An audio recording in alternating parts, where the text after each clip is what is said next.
warahmatullahi wabarakatuh. Alhamdulillah,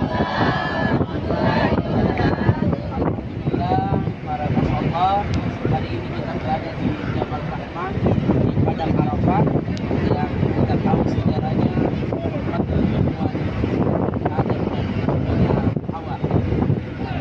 Setelah beliau dipisahkan oleh Allah ini dengan satu wala taqrabu hadhihi syajarah, beliau dilarang untuk mendekati satu pohon itu. Kemudian dua hamba Allah Nabi Adam kemudian Hawa diturunkan ke dunia lalu dipisahkan jarak dan tempat yang sangat jauh.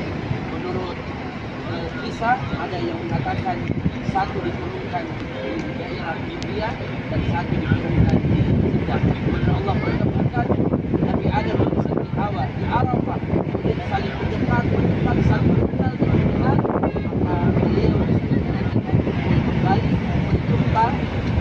ditumpahkan oleh Allah, dipertemukan oleh Allah di padang Arafah ini. Kemudian Jabal Rahmah ini diberilah nama Gunung Jabal Rahmah, artinya kasih sayang. Maka inilah bagian dari kisah peromantisan Nabi Adam dan Siti Hawa yang